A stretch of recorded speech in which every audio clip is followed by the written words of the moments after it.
Hello everyone, welcome to this new semester, Spring 2022. Welcome to this first discussion dynamics.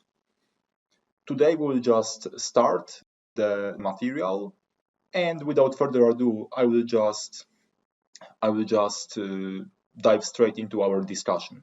So we are after our introductions, and today we will focus on elementary motion in a rectilinear fashion. Rectilinear means that our particle will move along a straight line. That means that our particle is not going to turn in any sense. Plus, we will just review some relations between position, velocity, and acceleration. In this course, I will usually refer to position as S, and we will have V for velocity and A for acceleration. All right, so that's the topic of today. And our plan for today is a brief lecture overview, and then we will do two examples. All right, let's start with brief lecture overview then. So let me just copy this thing in here, and we will talk about rectilinear motion.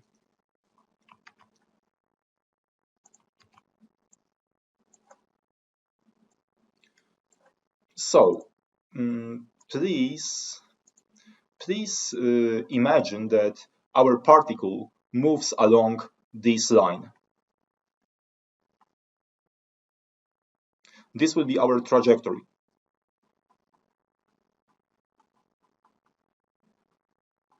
It's a straight line.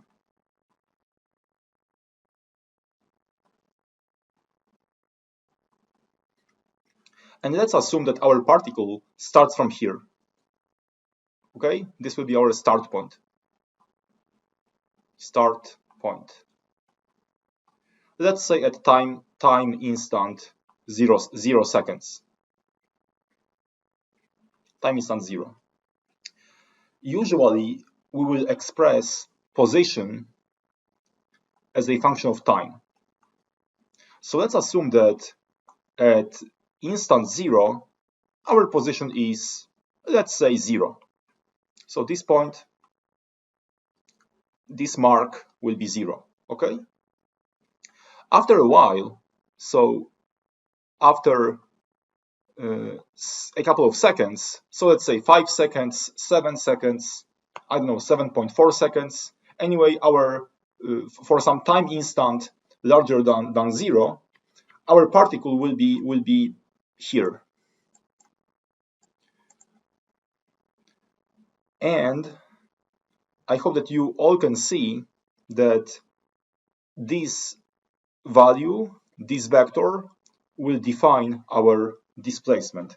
In this case, since our particle can go only back and forth, I'm not sure if we can call this S of t a vector. This is just a scalar. Okay. Okay, that's actually it for now. And then I just would like you to assume that we know this function. Let's assume that this function is known. Okay, and now the question is how to find velocity of our particle. How to find velocity of our particle. The definition of velocity and the relation between velocity and displacement is following. Velocity is first time derivative of position. Okay? Plus, if we would like to find acceleration of that particle, we can write that our acceleration is first time derivative of velocity. Maybe let me rewrite it. First time derivative of velocity or second time derivative of position. However, I prefer this definition.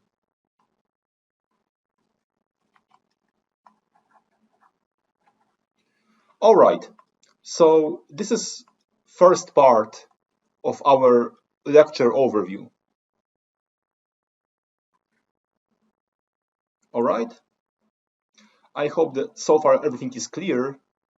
Just in case it's not, you can always ask me a question during my office hours or on Piazza. So anyway, right now I showed you how to get from position to velocity and then to acceleration. In order to do so, we must differentiate over time. However, there is also a way to go backwards, right? In order to get from acceleration level to velocity level, we should integrate once, yes, and then if we integrate one more time, we will get to position. So in case A is given to us as a function of time, this is the way we can get to velocity and position. And this should usually work. However, the question is, what I would like to write in here is that this is useful when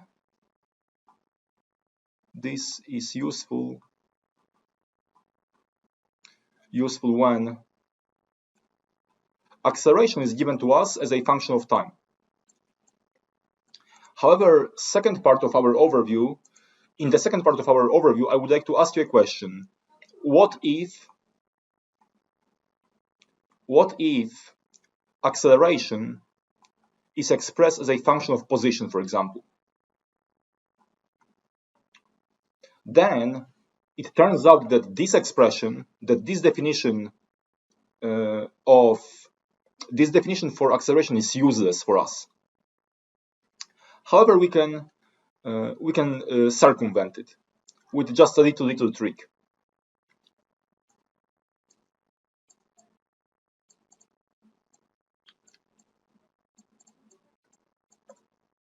So please write one more time this definition for acceleration, but we will modify it a little bit, because I believe that we can always multiply something by, let's say, ds, and also divide something by ds. We didn't mess around with the balance, right, in the nature, because these ds's will just cancel out, right? And by the way, please observe that this is velocity. So all of a sudden, we obtained a new definition for acceleration. Acceleration is equal to v dv ds. And we should use this definition if our acceleration is expressed as a function of position.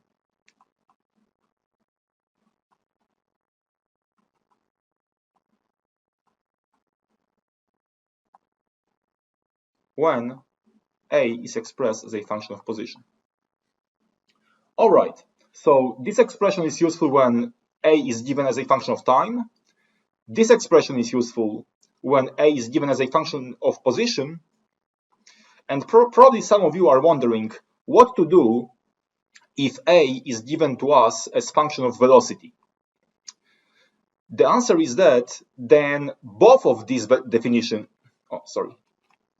if a is a function of velocity, then both of these definitions are useful for us. However, there is one caveat. So this one will work also when a is given as a function of velocity, and this one as well. However, if you go for this approach, and you will integrate once, then your velocity will be expressed as a function of time. And if you go for this approach and integrate once, then you will obtain a velocity as a function of position. So just keep that in mind. In today's discussion, in these two examples we are about to do, we will start with this definition twice. I believe that Professor Zin will show you an example where he uses this definition in one of the problems he will show you during the lecture. All right, let's do example number 1.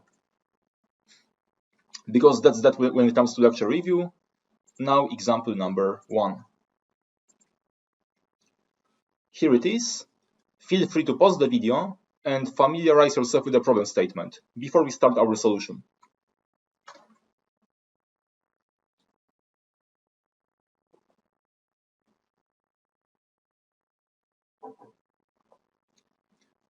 All right, so what do we have in here? First of all, we can see that we have acceleration expressed as a function of time. So definitely, we will go for this definition.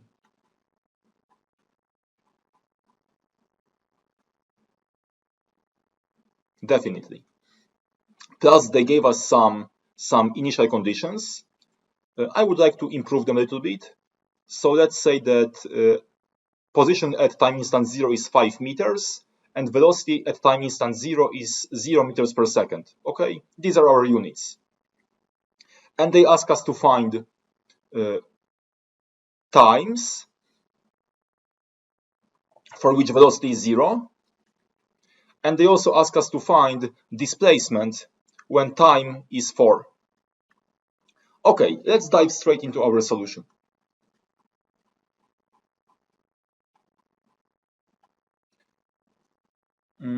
So as I said, I will use this expression, yes? dv dt is equal to 9 minus 3t squared, right?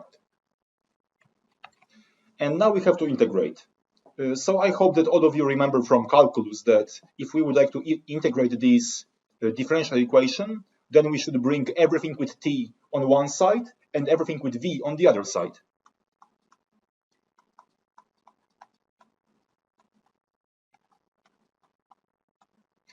Okay, and we need some integral in here. What are the integration bounds? I think this is like 10th minute of our discussion, but I actually would like you to pause the video and think what integration bounds you should put in these four squares. Okay, so feel free to pause the video right now and think of what integration bounds you should put there. Take as much time as you want.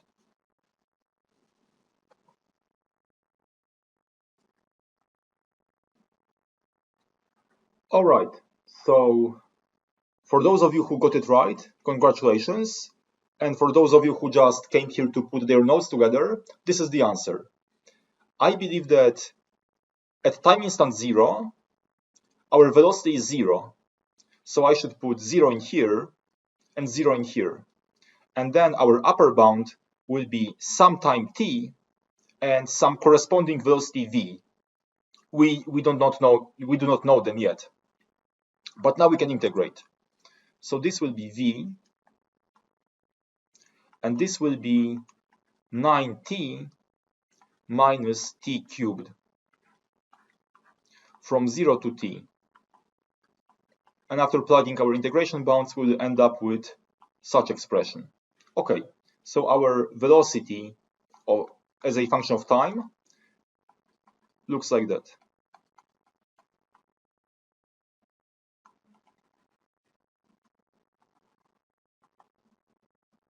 We found velocity expressed as a function of time. And I believe that this is enough to solve this part of the problem.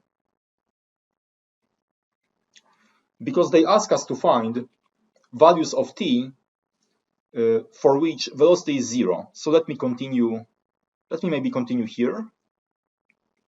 So I just have to set this to 0, and this 0 will be equal to 9t minus t cubed. So that means that t9 minus t squared is 0, and that equation has three solutions, right? T equals to 0, or t equals to 3 seconds, or t equals to minus 3. And one of these answers is not physical. Of course, the last one, right? Because this time is negative time.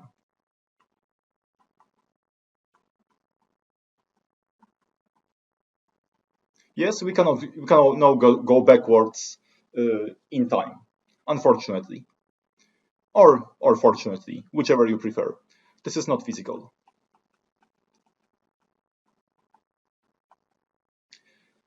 Okay, so these are our answers to part A. Answer A is following: t equals to 0 seconds, or t equals to 3 seconds. All right, now let's focus on part B. For part B, they ask us to find the displacement at time instant 4.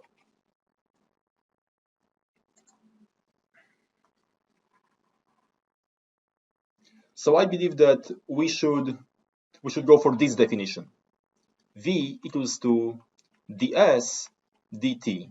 And since we know expression for velocity, we can simply write ds dt is equal to 9t minus t cubed. And again, we must integrate. So let's bring everything with s on one side and everything with t on the other side. ds is equal to 9t minus t cubed dt. And let's integrate. And what are the integration bounds? Let me maybe copy this problem statement here.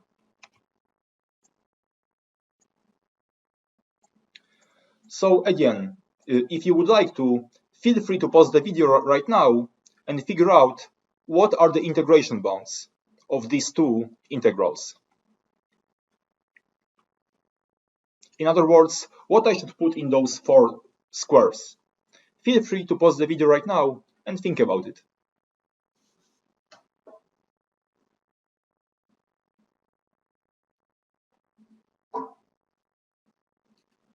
All right. So for those of you who got it right, congratulations. And for those of you who just came here to put their notes together, here is a correct answer. For time instant 0, our position is 5. So for time instant 0, we start at 5. And then at some time instant t, we will be at some position s. So these are correct integration bounds for this in this case. Let's integrate. So in here we will end up with s from 5 to s. And in here we will end up with 9 over 2 t squared minus quarter times t to the power of 4 in these integration bounds. And that means that in here we will have s minus 5, and this is equal to 4.5 t squared minus 0.25 t to the power of 4. So our s as a function of time looks the following: 5 plus 4.5 t squared minus 0.25 t to the power of 4. And I believe that they ask us to find s at time instant 4. So basically, the only thing I have to do next is to copy that expression once and replace t with 4.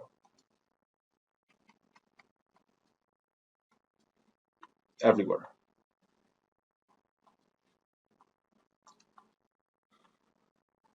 Okay, and then I will grab my calculator and I will obtain that S at time instant 4 is exactly 13 meters. And this is answer to part B.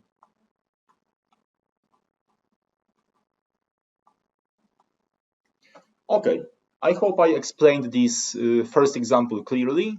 In case you have some questions, feel free to ask me or other instructors during our office hours, or just post a question on Piazza. I think right now we can do example number 2.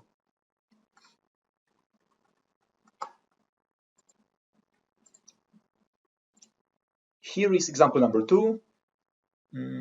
So feel free to pause the video and familiarize yourself with the problem statement before we start our solution. Please observe that this time our acceleration is a function of velocity.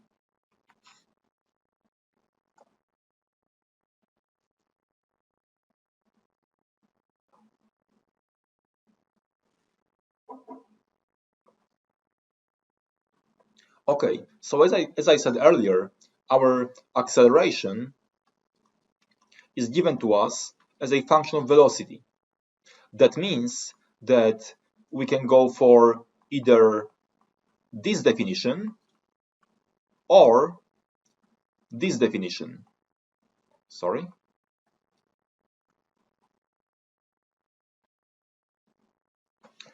In this problem,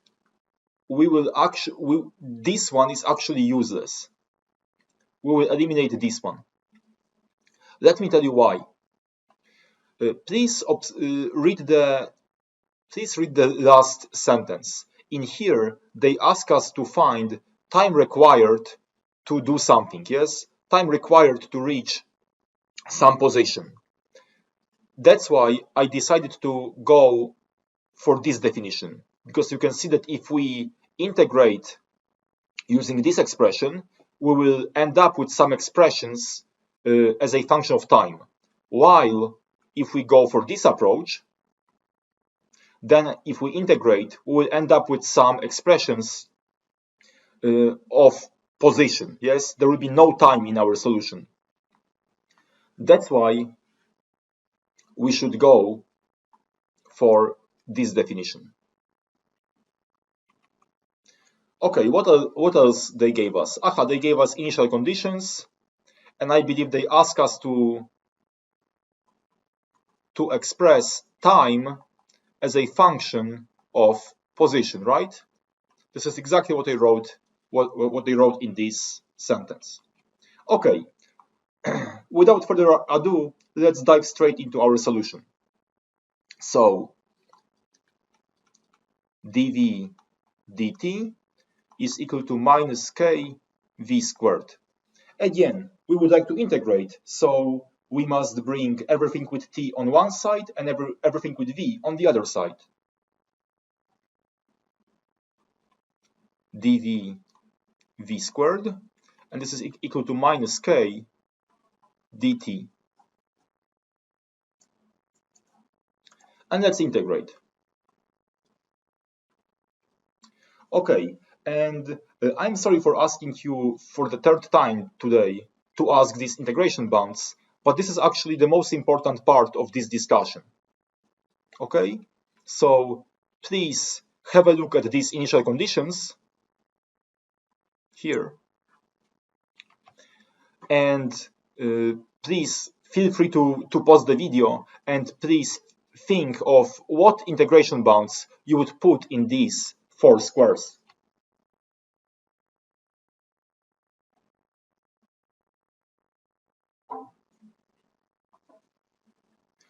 Okay, so once again, for those of you who got it right, congratulations.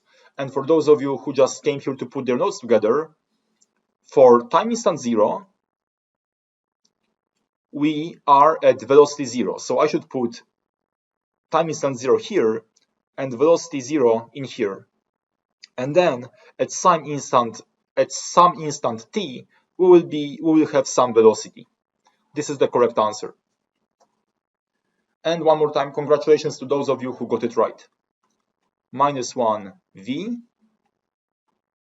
v0 v, and this is equal to minus kt from 0 to t. Okay, so let's plug in our integration bounds into our expressions. So in here we will have minus 1 over v plus 1 over v0, and this is equal to minus kt. And I believe that I would like to just continue here, okay? I have some place here. So in here we will just have 1 over v equal to 1 over v0 plus kt. So that means that 1 over v is equal to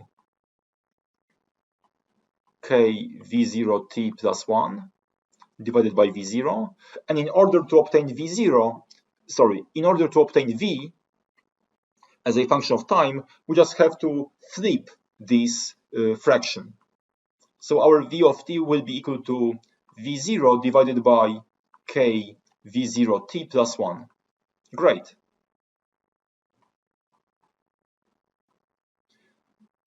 We found v expressed as a function of time. However, this is not what they ask us for, right? They ask us to go even one step further. They ask us to obtain position. They ask us to obtain function for position. So let's do it. Definition for velocity is following.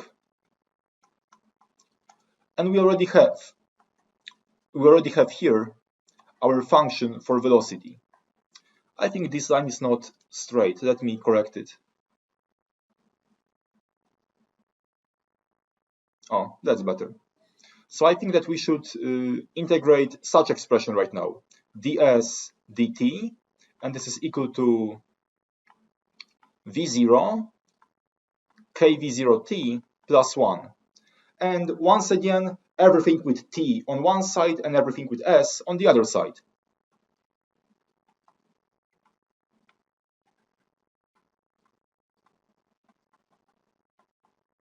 Okay, and let's integrate.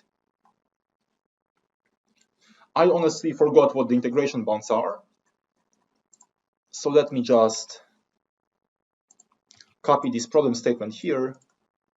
Okay, and now we can see that for time instant 0, our position is 0. So for time instant 0, our position is 0. And then for some time instant t, our position will be s. Let's integrate.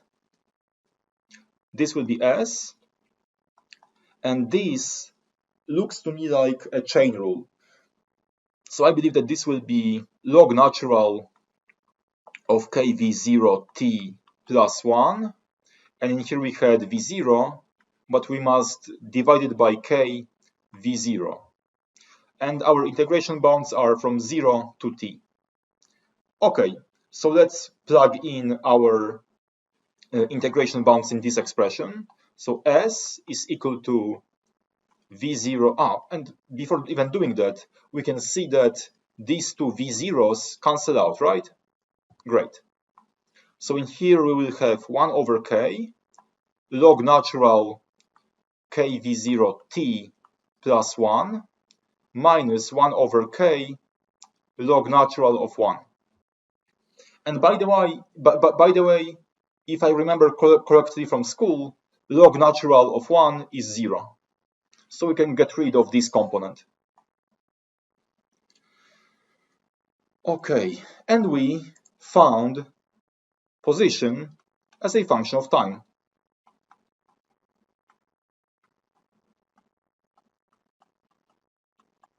Right?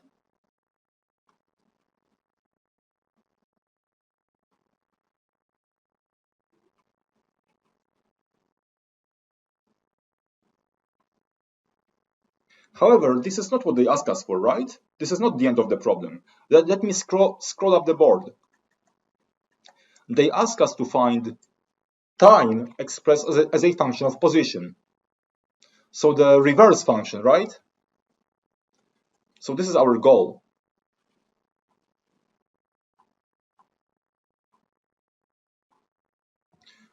So we must do a little bit of more of algebra, right? But it should be easy. So I believe that we should take that expression and express it in this form. Ks is equal to log natural of kv0 t plus 1, and now kv0 t plus 1 will be equal to e to the power of ks, and from here it's easy to obtain time. Time will be equal to 1 over kv0 times eks minus 1. Right, that's great. So t is equal to function of position. But this is also not the end of the problem, right? Because they didn't ask us to find the entire function. They just asked us to find value of that function for a specific value of s, sd, right? So the only thing we should do, we should just, instead of s, we should plug in here value sd. I don't know, like sd is equal to 4 meters or sd is equal to 4 feet. So this is the answer to our problem. T, let's say, star is equal to 1 over kv0 e k s d minus 1. This is the answer.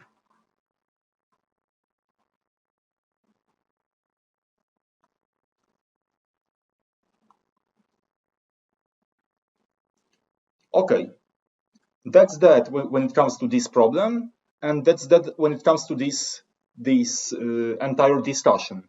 So once again, if you have some questions, feel free to reach out to me during my office hours. You can also talk to other instructors, of course, or just post your questions on Piazza. We will make sure to answer them. Thank you for the first discussion this semester. I wish you all great semester, and I hope to see you on Friday. Thank you.